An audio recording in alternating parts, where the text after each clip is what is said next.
अभी यही 3 मिनट का जो प्रोग्राम है, इस 3 मिनट प्रोग्राम 3 मिनट का नहीं है। क्या बोलेंगे, क्या करें, कैसे करेंगे, उसका कारण ही है। महत्वपूर्ण पक्ष ये है कि ये फायदे का है कि नहीं है, ये आपको अब तक आकलन में आ जाना चाहिए। क्या समझे? आपके आकलन, समाकलन, अनुमान और उसमें जहन में ये आ जाना चाहिए कि ये जो कार्यक्रम है ये फायदे का है भी कि नहीं है। चलिए, जैसे आपने लिखा हुआ है नाम से, आओ तुम आओ यार, शुरू कराओ। तो शुरू करते हैं। सबसे पहले आप सभी को नमस्कार। मेरा सुबह सुबह का 3 मिनट प्रोग्राम के सेशन में आप सबका दोबारा स्वागत है। जैसा कि आप सब जानते हैं कि एक श्रृंखला भी बनी हुई है और उम्मीद करते हैं कि आगे बनी रहेगी। मुझे ऐसी उम्मीद है, बाकी आप लोग।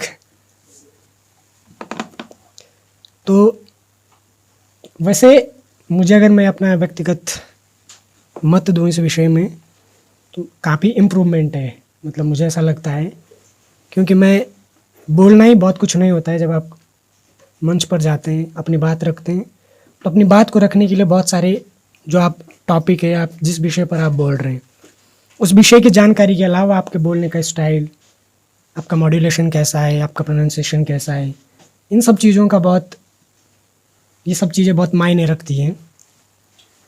तभी आपकी जो स्पीच है, आपका जो वक्तव्य है, वो प्रभावी बनता है। तो ये मॉड्यूलेशन है, ये जो फ्लुएंसी है, ये सब बार बार बोलने की, जैसे बार बार लिखने से लिखने की स्पीड आती है, उसी तरीके से बार बार बोलने से बोलने की स्पीड आती है। तो मुझे ऐसा लगता है कि ये एक अच्छी पहल है। अगर 3 मिनट प्रोग्राम नहीं होता तो सैटरडे को वैसे भी छुट्टी रहती है। और ज़्यादातर मैं अपना, बाकी आप सबका नहीं बोल सकता हूँ, मैं अपना इसलिए बोल रहा हूँ क्योंकि जैसे कि सैटरडे को छुट्टी होती है तो मैं आमतौर पर कुछ कर नहीं पाता हूँ इस समय पे, जिस समय पे अभी मैं आपके सामने कुछ बोल रहा हूँ। तो हमारी तैयारी के लिए ये बहुत ज़रूरी भी है, क्योंकि सर अभी भी जिक्र करके रोज़ इस बात को बताते हैं कि आज भगवान मिलना आसान हो गया, नौकरी मिलना उतना आसान नहीं है। तो अपने अंदर थोड़ा बहुत इम्प्रूवमेंट बहुत ज़रूरी है, क्योंकि हम स्टूडेंट लाइफ में। तो ज़्यादा ज्ञान देने से पहले मैं इस कार्यक्रम को शुरू करता हूँ। सबसे पहले मैं आशीष को मंच पर आमंत्रित करता हूँ। आप इनका स्वागत करिए जोरदार तालियों के साथ। Good morning to all of you. मेरा आज का जो विषय है वो है सुगम्य भारत अभियान। सुगम्य भारत अभियान एक ऐसा अभियान है जो दिव्यांग लोगों के लिए सार्वभौमिक पहुंच प्रदान करता है। इस अभियान की शुरुआत सरकार द्वारा 3 दिसंबर 2015 में की गई थी। हाल ही में इसे 7 वर्ष दिसंबर में पूरे होने जा रहे हैं। तो इसके संदर्भ में जो मंत्रालय है जो इसका क्रियान्वयन करता है वो है department of empowerment of public with disability. इस अभियान के मुख्य उद्देश्य थे समावेशी विकास को केंद्रित रख के जो दिव्यांग व्यक्ति हैं उनको स्वतंत्र रूप से जीने का समान अवसर प्रदान करना, और मुख्य रूप से यह अभियान केंद्रित था सुलभ भौतिक वातावरण, परिवहन प्रणाली एवं संचार एवं पारिस्थितिकी तंत्र के विकास पर। इस अभियान की 7 सालों में जो मुख्य उपलब्धियां हैं वो कुछ इस प्रकार से हैं, जो कि जिसमें सबसे पहले है बिल्ट अप इन्वायरमेंट, निर्मित पर्यावरण। इसमें 1671 भवनों का एक्सेस ऑडिट पूरा किया गया। 1030 केंद्र सरकार के भवनों सहित 1630 सरकारी भवनों को सुगम्यता यानी कि दिव्यांग व्यक्तियों के लिए सुविधाएं उपलब्ध करवाई गई। परिवहन के संबंध में यदि बात की जाए तो 35 अंतर्राष्ट्रीय हवाई अड्डों और 55 घरेलू हवाई अड्डों में सुगम्यता प्रदान की गई, तथा 12 जो हवाई अड्डे हैं उन पर एम्बुलेंस की सुविधाएं उपलब्ध करवाई गई हैं। सभी 709 A1, A और B श्रेणी के रेलवे स्टेशनों पर 7 शॉर्ट टर्म सुविधाएं प्रदान की गई। 603 रेलवे स्टेशनों पर लगभग 2 दीर्घकालिक सुविधाएं प्रदान की गई हैं। 1,45,747 यानी 29.05% बसों को आंशिक तथा 8,695 यानी 5.73% बसों को पूर्ण रूप से सुगम्य बनाया गया। यदि शिक्षा के क्षेत्र में सुगम्यता की बात की जाए तो 11,68,292 सरकारी एवं सरकारी सहायता प्राप्त स्कूलों में से 8,33,703 यानी 71% स्कूलों को रैंप, रेलिंग तथा सुलभ शौचालयों के प्रावधानों के साथ बाधा मुक्त बनाया गया। सुलभ भारत अभियान के तहत गतिविधियों की निगरानी के लिए MIS यानी प्रबंधन सूचना प्रणाली पोर्टल के माध्यम से इसकी निगरानी की जा रही है। सुगम्य भारत ऐप बुनियादी ढांचों और सेवाओं में जमीनी स्तर पर सामना की जा रही पहुंच की शिकायतों को क्राउडसोर्स करने में मदद करना और निवारण करना इस ऐप के द्वारा किया जा रहा है तथा कोविड-19 से संबंधित जो भी समस्याएं जो कि मुख्यतः दिव्यांग लोगों के लिए होती हैं उन्हें अब सर्वोच्च प्राथमिकता दी जा रही है और जिसका निवारण जल्द से जल्द अर्थात 3 दिनों के अंदर करना होगा। धन्यवाद। A very good morning to everyone. My name is Prachi Dhasmana and today I'll discuss on the topic Mission Shakti. Mission Shakti is a scheme in the mission mode to empower women's safety, security, to make them viable as in the perspective of economic, to make them equal as the men in the society. So it is necessary to work on the scheme to make the people aware in the society. These schemes are made to make the society aware about the women rights and freedom. सो यहाँ पर सोचने वाली सबसे ज़रूरी बात ये है कि इतनी सारी स्कीम्स और इतनी अवेयरनेस होने के बाद भी सोसाइटी में फिर भी हमें इतने सारे केसेस और क्राइम्स सुनने को मिलते हैं। एक नेशनल क्राइम रिकॉर्ड्स ब्यूरो के अकॉर्डिंग 2011 में 2,28,650 से ज़्यादा केसेस रिकॉर्ड हुए थे और ये अब बढ़कर 4,28,278 हो चुके हैं। तो 2011 से 2021 तक 87% इंक्रीज हुआ है जो ये केसेस हैं, क्राइम केसेस है अगेंस्ट वुमेन के। और ग्लोबली 3 वुमेन में से एक वुमेन क्राइमली अब्यूज और क्राइम केस अगेंस्ट रिपोर्ट होता है अगेंस्ट दी वुमेन्स। तो मेरा ये मानना है कि हम इतनी सारी जो स्कीम्स होती है लोगों को अवेयर करते हैं फिर भी स्टिल हम इन सब के विक्टिम बन जाते हैं। तो हम लोगों से ना एक्सपेक्ट करके कि वो हमारी सिक्योरिटी और सेफ्टी को ध्यान रखें, उससे पहले ज़रूरी है कि हम सेल्फ अवेयर हों।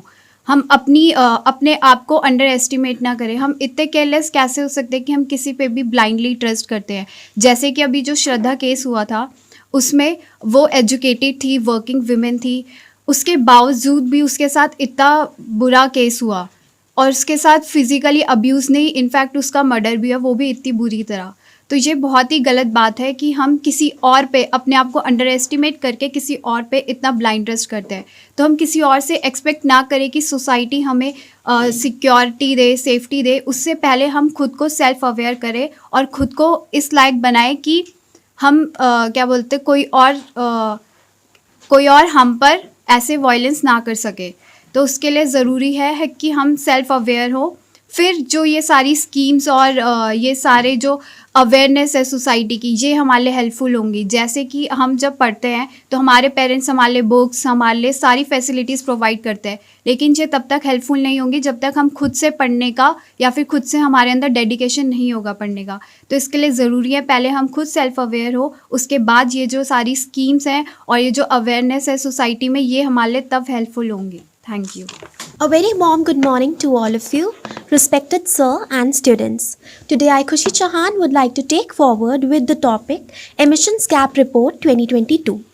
So recently, the United Nations Environment Programme, that is UNEP, released the Emissions Gap Report 2022. The report finds that the international community is falling far short of the Paris goals with no credible pathway to 1.5 degrees Celsius in place. Now getting to the UNEP. UNEP was established on 5th of June 1972 and it is the leading global environment authority. Plus it is headquartered at Nairobi, Kenya. Now coming back to the report, the UNEP publishes the Emissions Gap Report annually and this is the 13th edition. It provides an overview of the differences between where the greenhouse emissions are to be predicted in 2030 and where they should be to avert the worst impacts of the climate changes. Plus, it sets out various measures that can bring about the much needed transformation. Now, what is emissions gap? So, it is the gap between the promised and the needed emissions reductions. The key findings in this regard are that the world is falling short of the goals set forth in the Paris Climate Agreement adopted in 2015, with no credible pathway to 1.5 degrees Celsius in place. The top 7 emitters in this regard are China, EU 27, India, Indonesia, Brazil, the Russia Federation, and the USA, plus the international transport, which accounts for 75% of the global GHG emissions. Collectively, G20 members are responsible for 75% of global GHG emissions. The global average per capita GHG emissions in 2020 was 6.3 tons of carbon dioxide equivalent, that is 6.3 tons TCO2e. Now, the US remains far above this level, that is at 14 TCO2e, followed by Russia at 13 TCO2e and China at 9.7 TCO2e. India, whereas on the other side, remains far below the world average report, that is at 2.4 TCO2e. The national pledge taken by the countries since last year only make a negligible difference to predicted 2030 emissions. These pledges or the nationally determined contributions, that is NDCs, only reduce the emissions by 1% by the end of the decade. With the current policies, the global temperature is expected to rise by 2.8 degrees Celsius by the end of the century. Even the food systems are major contributors to climate change and other environmental problems such as land use change and the biodiversity loss, plus depletion of freshwater resources and pollution of aquatic and terrestrial ecosystems. Now, the recommendations that needs to be followed in this regard are: firstly, alternative technologies must be required in heavy industry to stop the increase of the carbon intensity of global steel production. Secondly, unconditional and conditional NDCs, that is nationally determined contributions, are anticipated to cut global emissions by 5% and 10% respectively. And last but not the least, these percentages must reach 30% and 45% in order to be the most effective route to keep global warming to 2 degrees Celsius or 1.5 degrees Celsius. Thank you. Good morning all. मेरा आज का topic है electoral bond. Electoral bond एक promissory note है जो SBI provide करता है किसी भी इंडियन सिटीज़न को या इंडियन एसोसिएशन को जो डोनेशन करना चाहते हैं किसी भी पॉलिटिकल पार्टी को। इसको इशू कैसे करते हैं, क्या है इसका प्रोसेस? कोई भी इंडियन सिटीज़न हो या फिर कोई इंडियन एसोसिएशन हो, अगर वो किसी पॉलिटिकल पार्टी को डोनेशन करना चाहता है तो एक स्पेसिफाइड बैंक इसके लिए ऑथराइज है SBI।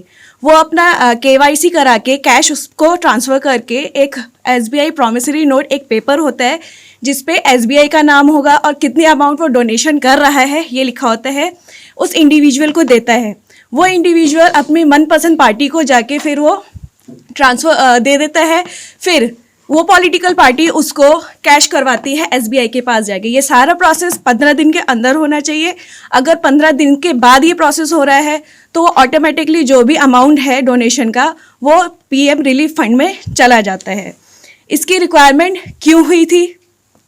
पहले क्या होता था, जो भी डोनेशन का अमाउंट होता था, अगर वो 20,000 से ऊपर है तो उसको कैश में वो दिया नहीं जाता था, और अगर जो अमाउंट डोनेशन कर रहा है उसके लिए उसको अपना नाम डिस्क्लोज करना पड़ता था। तो लोगों ने क्या करा, उसको 19,999 के जो कैश था उसको ट्रांसफ़र तो किया लेकिन अपना नाम गुप्त रखा। ऐसे में क्या हुआ कि जो ब्लैक मनी थी उसका भी ट्रांसफ़र खूब हुआ और कोई ट्रांसपेरेंसी नहीं हुई।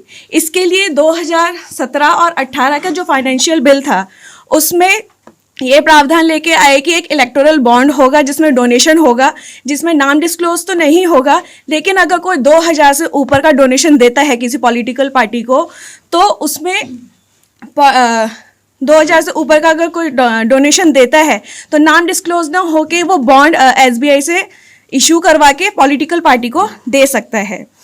ये इशू कब करवा सकते हैं? किसी भी क्वार्टरली के स्टार्टिंग मंथ यानी अप्रैल, जुलाई, अक्टूबर और जनवरी के फर्स्ट 10 डेज में इसको SBI से इशू करा सकते हैं। और कौन एलिजिबल है कौन सी पार्टी एलिजिबल है इसके लिए?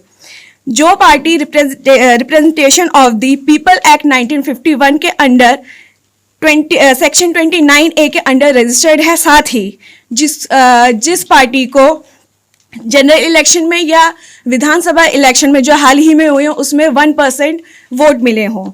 लेकिन अभी एक रिपोर्ट आई है ADR यानी एसोसिएशन फॉर डेमोक्रेटिक रिफॉर्म, इसमें ये बताया गया है कि 90% से ज़्यादा जो बॉन्ड हुए हैं वो 1 करोड़ से ऊपर के डोनेशन में दिए गए हैं। लेकिन ये डोनेशन एक आम जनता तो दे नहीं सकती, ये नॉर्मल सी बात है कि किसी अरबपति ने ही दिए होंगे। लेकिन ये चर्चा में इसलिए बनाया गया क्योंकि मेन ऑब्जेक्टिव था ट्रांसपेरेंसी लाने का, लेकिन ट्रांसपेरेंसी है ही नहीं क्योंकि आम जनता को पता ही नहीं कौन सी पार्टी किस एसोसिएशन या इंडिविजुअल ने किस पार्टी को दिया है। तो अब बात आती है ट्रांसपेरेंसी की कि एक आम जनता को ये नहीं पता कि कौन अपने फायदे के लिए किसी पॉलिटिकल पार्टी को सपोर्ट कर रहा है। तो इस वजह से आजकल न्यूज़ में बना हुआ है। धन्यवाद। Good morning everyone. I am Mehak standing in front of you to speak on the topic Scaling the Youth of India. The youth of today are encouraged to think about their school and college curriculum and provide wide choices in employment, also market relevant skills. Our country is also encouraging public-private partnerships for the relevant skills for the youth to contribute in the growth and development of our nation, also for training packages. These days we have heard of boot camps a lot, where relevant skills are provided also through the schemes of the Government of India. Skill loans are also being funded, which is a prospective scheme by the government to achieve upgradation of learned skills at the higher level, to promote interest in research and development. In keeping these views and development in mind, education areas, employment and skill building have come under the control and corporate of social control policy funding platforms. A national policy on skill development has also been undertaken by the government to upgrade the skills of youth and provide them keep changing phases of science and technology. Also to look into individual growth and employability index. At last, to help the youth of this country contribute in nation's growth and development, we have to upgrade their skills through various schemes and partnerships and provide them platforms to showcase their talent on a global platform. Thank you. Good morning, all of you. Myself Ajad Singh Chauhan, and I'll put my views on the topic. Over unrealistic expectations of Indians from Rishi Sunak, the newly appointed PM of UK. Actually, once upon a time in 1890s, when Gandhiji was thrown out of the train in South Africa due to his color, and after the passage of this long time, a person of same ethnicity and same color is being coronated as the PM of those people, UK. So naturally, this is an interesting moment for all of Indians, all the Indians across the globe. But this may be good for the emotional upliftment, but this is not so, because the very first question arises in our mind is what we all expect from our Prime Minister. Every Indian will say that our Prime Minister should work for the betterment, and I should say for the best of our country, for the future of our country, by sticking to its moral and ethical values. And the same expectations would UK people would have from their Prime Minister, Mr. Rishi Sunak. So India wants the long pending free trade agreements to be signed as soon as possible, but as the present economic crisis which is being seen in the United Kingdom, actually FTA, when our country sign FTA, when the economy is booming, economy at the boom, and they want their business to be expanded from in the other areas, but in the present scenario in the UK is hinting towards adopting a inward economic stabilizing policy, not outward stabilizing policy. So this FTA may be delayed further.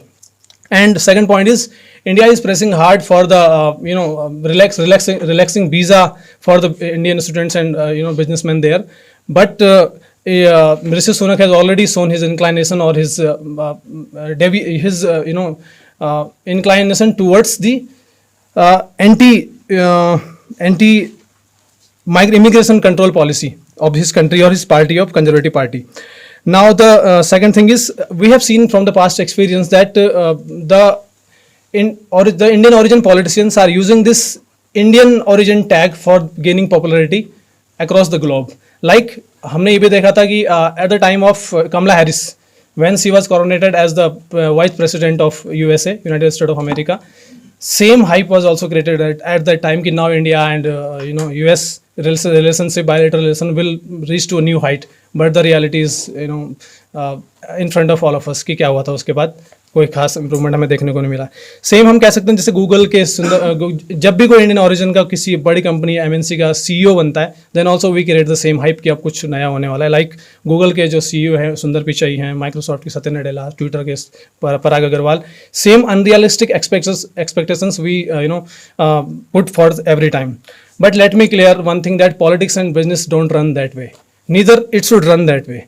Because whenever, whatever the lineage is, whenever a person hold a position, he is the identity of that position. And he has some loyalty and honesty towards that country and that company. And the same is true with the Rishi Sunak. So we should not be that much, unrealistic expectation from that particular person.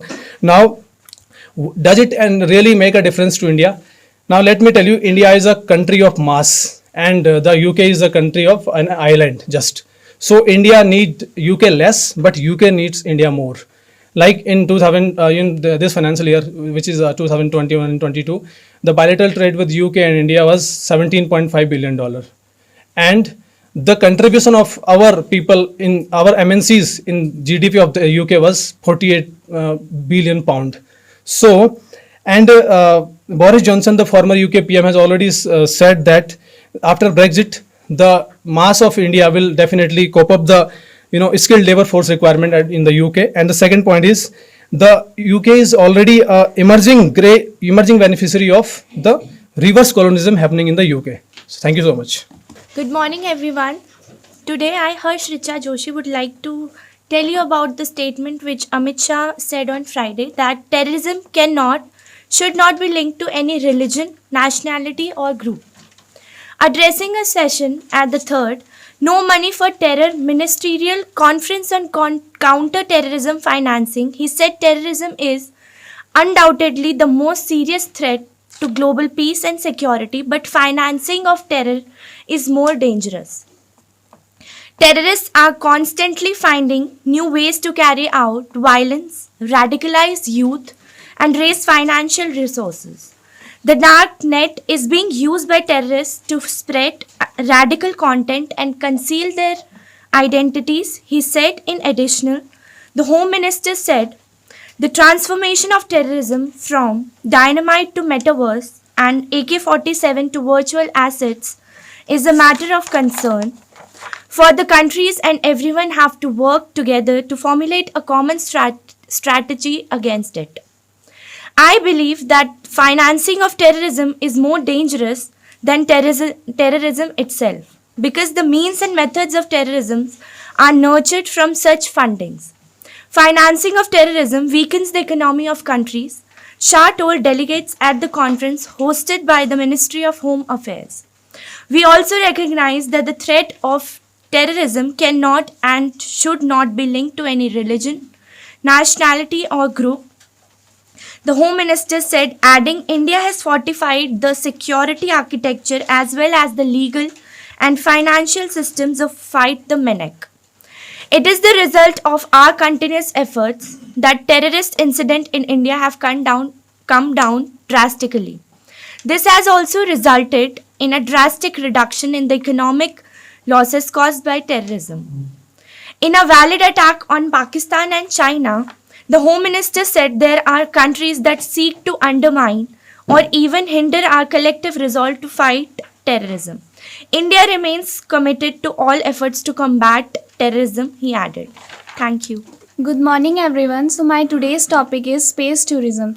Recently, Science and Technology Minister Dr. Jitendra Singh has said that ISRO is developing a capability to launch humans on space tourism flights. Now, what is this space tourism? Space tourism is an enabling humans to travel to space for leisure and recreational purpose. It is an attempt to increase accessibility to space for person who are not an astronaut but wish to visit the space for unscientific purpose. Now the progress in the space tourism. First, Dennis Tito, an American entrepreneur, became the first private individual to tour space in 2001 on Russian Soyuz spacecraft. Now Tito has purchased seats for private trip with his wife Akio. The several space tourism companies like SpaceX, Virgin Galactico, and Blue Origin and Boeing Low, etc. are the several space tourism companies. Now, what are the opportunities for India to establish the space tourism? First is space tourism industry will create a large number of job opportunities in India. Secondly, it will help in creating new private businesses. Third, India can make space tourism affordable and yet reliable. Fourthly, advancement in this will help India to become the self-reliant in space travel.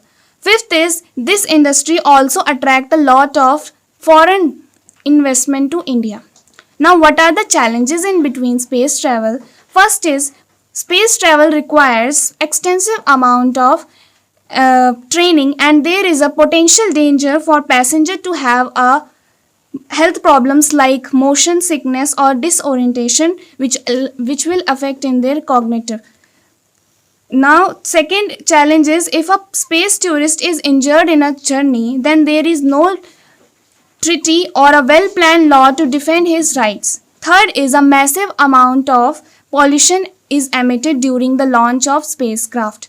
Fourth is, space travel is very expensive, so for this cause it can only afforded by the rich people. Initiatives are taken by India. First is, ISRO's Gaganyaan mission will be the India's first human space mission to low orbit Earth. Secondly, in space automation nodal agency approved by Union government, it aims to ensure increased participation from private sector. Third is DOSE, Department of Space allows transfer of mature technologies developed by ISRO to private companies. Fourth is, Indian signed documents on space cooperation with 60 countries. Now the conclusion is, as we can see this, that space tourism is becoming a very attractive place to visit, but for our entertainment purpose we cannot neglect its effect on did not neglect its effect on environment and in our social and political life. So it will be better if it is not used in a regular way. Thank you. Good morning to everyone. Today my topic is India-Australia Interim Trade Agreement. Recently, India and Australia have announced that they set to conclude an interim trade agreement, a comprehensive economic cooperation agreement. The agreement will cover the most areas of interest for both countries, including goods, services, rules for origin, sanitary and custom procedures. Earlier, India, Japan and Australia have formally launched the Supply Chain Resilience Initiative, SCRI. What is an interim trade agreement? An interim or early harvest trade agreement is used to liberalize traffics on the trade of certain goods between two countries or trading blocks before a comprehensive free trade agreement is concluded. The problem through this is that these early harvest schemes potentially target the low-hanging fruits, leaving the tougher goods services for later. It is often beneficial to negotiate the entire deal together, as an early harvest deal may reduce the incentive for one side to work towards a full free trade agreement. It is a pact between two or more nations to reduce the barriers to imports and exports among them. Thank you. Good morning, all of you. My name is Rishabh Dev Rawat, and today's my topic is recycling. as we all know that recycling is very crucial topic for our environment. So first of all, we have to need to know that what is recycling. Recycling is the method that includes the collection and the breaking down of waste material to create something new or something useful. It means when non-biodegradable waste materials is melted or break down to create something new and useful for our daily life is called recycling. Global warming and pollution के चलते ये बहुत ही गंभीर विषय, बहुत ही serious एक topic है जिसके बारे में हमें सोचने की अति आवश्यकता है. Second thing is that why we need recycling. हमें रिसाइकलिंग क्यों करनी चाहिए या रिसाइकलिंग के क्या महत्व हैं. We need recycling for many reasons but most importantly it will use to save our planet. Like recycling saves the earth by reprocessing of paper, which will save the millions of trees. In India, 34.7 lakh tons per annum plastic waste was generated in 2019 to 20, and around 300 million tons of MSW, which is municipal solid waste, was generated, which was very large quantity. We have the various materials that can be recycled such as paper, glass, wood, plastic, metals and all. How can we contribute to recycling? हम अपने level पे क्या कर सकते हैं इसके लिए. Almost everything that can be used can be recycled. ज़्यादातर जो भी हम सामान इस्तेमाल करते हैं वो रिसाइकल्ड हो सकता है, कुछ एक्सेप्शन है उनको छोड़ के. फिर भी हमें मार्केट से हमेशा ऐसे सामान लेने चाहिए जो रिसाइकलेबल हों या जो रिसाइकल्ड मटेरियल से बने हुए हों. और साथ ही हमें रिसाइकलेबल वेस्ट को हमेशा रिसाइकिल बिन में डालना चाहिए, या यूँ कह सकते हैं कि गीले कूड़े को और सूखे कूड़े को अलग अलग रखना चाहिए ताकि इसको आसानी से प्रोसेस किया जा सके और आसानी से इसको रिसाइकिल किया जा सके. At last, recycling is a small step by humans to save the environment, but the small step is very useful and effective in long term. We should aware about it and also aware the people around us. Thank you. Good morning everyone. Today I am going to speak about the Black Sea grain deal. Russia and Ukraine have signed individual agreements with Turkey and the United Nations which unblock Ukraine's export across the Black Sea. The events that followed post the war in Ukraine threatened the economy and food security across the world. Ukraine is one of the largest exporters of wheat, corn, and sunflower oil. The war in Ukraine and the following naval blockade of its port have hindered exports, which has caused inflation of the prices of crucial commodities such as wheat and barley. The deal, which has been brokered by Turkey and the UN, aims to put an end to the wartime standoff that had threatened food security across the world. The deal agreed provides for the setting up of safe corridors along which Ukrainian ships can enter and exit 3 designated Black Sea ports. The deal will also allow Russia to export its grain and fertilizers. Further, the deal provides for the establishment of a control center in Istanbul to foresee and coordinate the process and will be staffed by the UN. The deal is expected to benefit the developing and underdeveloping countries which are sealing on the edge of famine. It will also help in addressing the challenges of global food insecurity and inflation. Thank you. Good morning everyone. आज का मेरा topic है carbon budget report 2022. तो सबसे पहले हम देखेंगे carbon budget है क्या. तो कार्बन बजट एक क्यूमुलेटिव अमाउंट में है carbon emission over a particular period of time to keep with in a certain temperature rise limit. जैसे कि पेरिस अग्रीमेंट में हमारा एम्बिशियस टारगेट है टेम्परेचर को 1.5 डिग्री सेल्सियस तक लिमिट करना. और इसके अगर हम देखें 50% चांस लिमिटिंग के लिए तो हमें 500 गीगाटन ऑफ कार्बन रिलीज़ करना होगा. अगर 67% चांस देखें तो इससे भी कम यानी 400 गीगाटन कार्बन एमिशन रिलीज़ करना होगा. एनुअली हम अभी 40.6 gigaton carbon dioxide emission release करते हैं। 2021 की रिपोर्ट देखें तो सबसे पहले चाइना 31%, अमेरिका 14%, यूरोपियन यूनियन 8% और इंडिया 7% मेजर कंट्रीब्यूटर्स रहे हैं ग्लोबल कार्बन एमिशन के। 2022 की रिपोर्ट देखें तो थोड़ा डिक्लाइन हुआ है, चाइना में 0.9 और यूरोपियन यूनियन में 0.8%, पर वहीं पे अमेरिका में 1.5% इंक्रीज़ हुआ है, क्योंकि अमेरिका ने अपना इंडस्ट्रियलाइजेशन और डेवलपमेंट को ही एक गोल बना लिया है, और अगर डेवलपमेंट ज़्यादा प्रोग्रेस में होगा तो उसके साइड इफ़ेक्ट्स हमें देखने को मिलेंगे ही। तो ये एक मैटर ऑफ कंसर्न है कि इतने मीटिंग्स, सेमिनार्स और समिट होने के बावजूद हमें कार्बन एमिशन की क्राइसिस देखने को मिल रहे हैं। एक रिपोर्ट है जिसमें आया है कि earth's global surface temperature 1.1 degree Celsius तक इंक्रीज़ हो चुका है, जिसकी वजह से लैंडस्केप्स, फ्लड और ड्रॉट्स के हमें प्रॉब्लम्स दिखते हैं। अगर इंडिया के कंटेक्स्ट में बात करें तो इंडिया इसलिए पीछे है इस मामले में क्योंकि यहाँ पे हंगर, पावर्टी, अनएम्प्लॉयमेंट जैसे प्रॉब्लम्स हमें देखने को मिलते हैं। सोलर एनर्जी एक कॉर्नरस्टोन है जो इस नेट ज़ीरो एमिशन जो हमने 2070 तक अचीव करने का सोचा है उसका एक अच्छा काम कर सकता है। पर इंडिया में सोलर एनर्जी को लेके भी बहुत सारे चैलेंजेस हैं, जैसे हम इंपोर्ट में ज़्यादा डिपेंड रहते हैं, लैंड स्केर्सिटी है, पर कैपिटा लैंड अवेलेबिलिटी हमारी इंडिया में कम है। थर्ड की no solar management policy, losses in cost, transmission and distribution nearly 40% है, और challenges of coal powered companies है।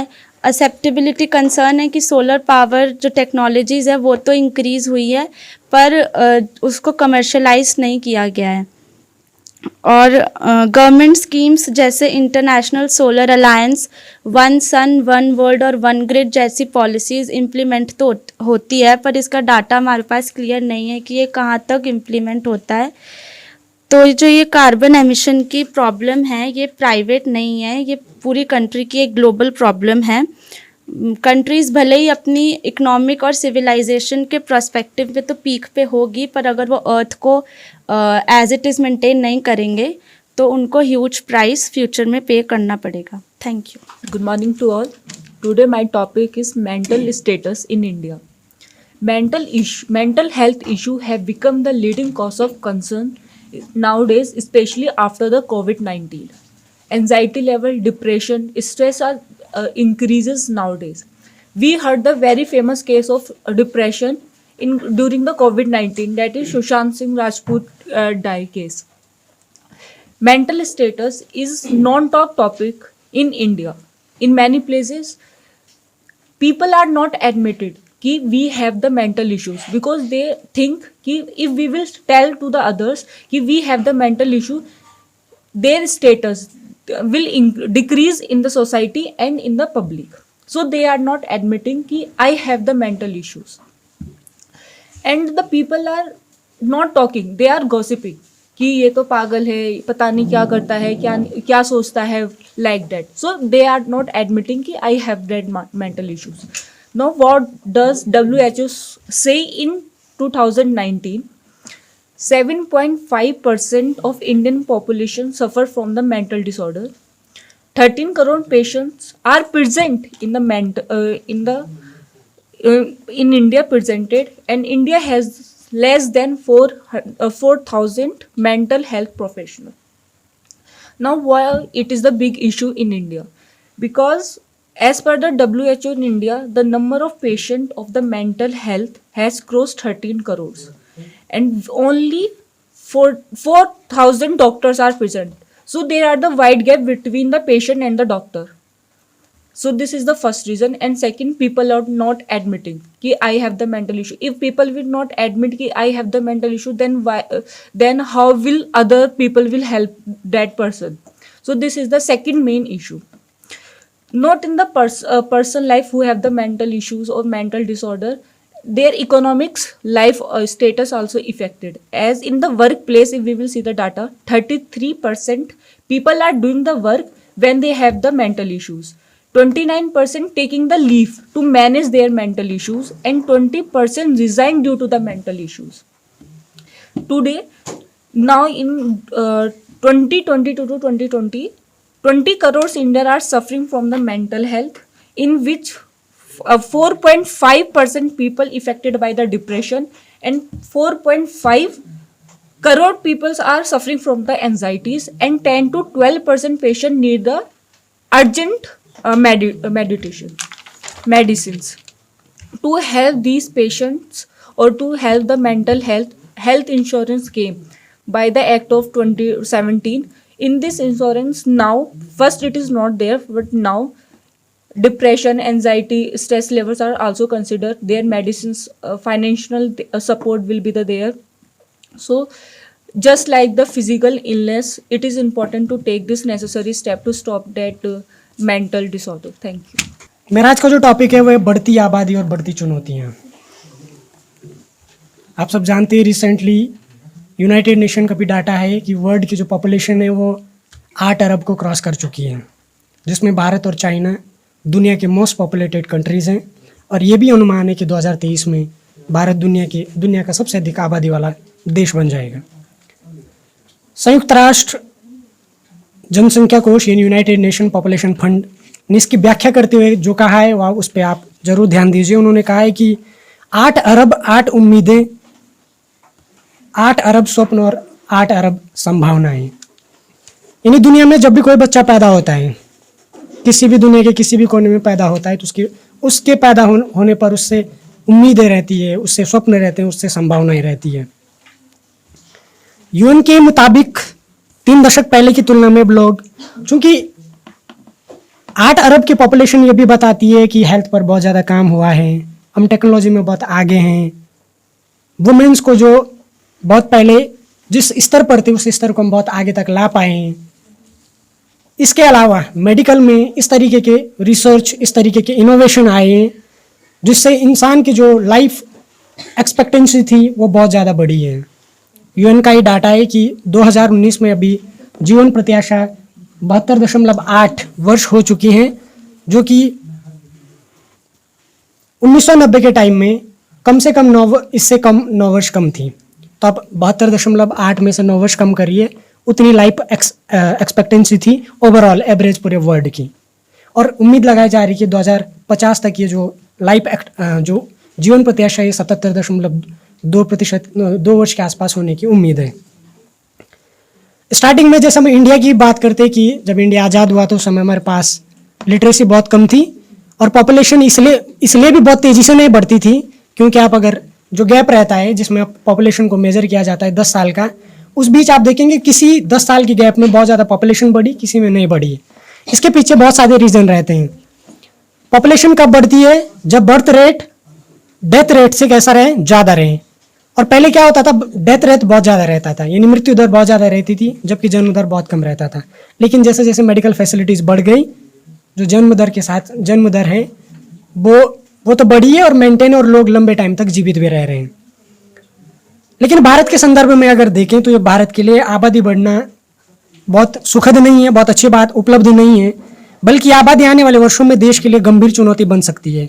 भारत को जनसंख्या नियोजन के लिए आज से ही प्रयास करने बहुत ज़रूरी है, क्योंकि इसका जो विकास पर बहुत असर पड़ता है। हमारे पास जितने रिसोर्सेज हैं वो इनबैलेंस हो जाते हैं। और भारत के संदर्भ में इसको देखा जाए तो बहुत ज़्यादा हमारे एरिया भी नहीं है। रशिया जैसी कंट्री है, चाइना जैसी कंट्री जिनका एरिया बहुत ज़्यादा है, पॉपुलेशन भी उतनी है लेकिन मेंटेन हो जाती है। तो रिसोर्सेज बहुत ज़्यादा ज़रूरी है। पीपल्स कमीशन की हाल की एक रिपोर्ट है जिसमें कुछ चौंकाने वाला खुलासा हुआ है। हमारे देश में 4 तरीके की बेरोजगारी पीपल्स कमीशन ने बताई। पहली, बेरोजगारी ढूंढने के बावजूद काम न मिल पाने वाले लोग। दूसरा, जिन्होंने निराश होकर काम करना बंद कर दिया। तीसरा, जिनको सप्ताह में मात्र 1 दिन काम मिलता है। और चौथा, जिनका एक छद्म रोजगार पर लगे हुए लेकिन उससे कोई प्रोडक्टिविटी नहीं है। जैसे आप खेत में काम करने जा रहे हैं लेकिन उससे उत्पादन है नहीं, तो इसको बोलते हैं छद्म रोजगार। हमारे देश में ऐसा इस तरीके के काम में इन्वॉल्व होने वाली पॉपुलेशन 27.8 करोड़ के आसपास है। आप इसका अंदाजा लगा सकते हैं इस तरीके से जो काम करने वाले लोग कितने हमारे देश में पॉपुलेटेड हैं। और ओवरऑल पूरी दुनिया की बात करें तो और भी ज़्यादा है। इस रिपोर्ट में यह भी बताया गया कि देश में प्रतिवर्ष 2.4 करोड़ नए किशोर श्रम बाजार में उतरते। आप और हम जैसे लोग काम ढूंढने, लगभग 2.5 करोड़ के आसपास बच्चे काम ढूंढने निकलते, जिसमें से महज 5 लाख लोगों को रोजगार मिल पाता है ऑर्गेनाइज सेक्टर में, क्योंकि ऑर्गेनाइज सेक्टर ही रोजगार का सेक्टर है जिसको गिना जाता है। अनऑर्गेनाइज सेक्टर में क्या रोजगार है उसकी कोई गिनती नहीं है।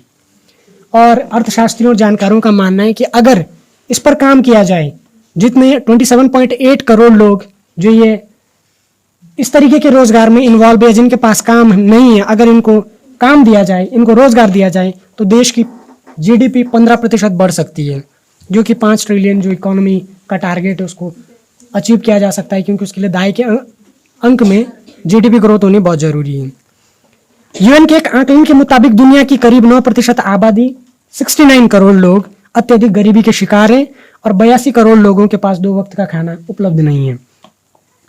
बढ़ती आबादी की जरूरतों को पूरा करने के लिए प्राकृतिक संसाधनों के दोहन पर का पर्यावरण पर भी बुरा असर पड़ता है और अधिकांश विशेषज्ञ ये मानते हैं कि बढ़ती जनसंख्या चुनौती है लेकिन अवसर भी है अगर इसको सृजित किया जाए। जैसे मैंने अभी पहले बोला कि अगर जो लोग बेरोजगार हैं उनको काम दिया जाए, अगर जो वर्कलेस जो पॉपुलेशन है उसको काम से पूर्ण उनके पास काम दिया जाए तो देश उन तरक्की करेगा।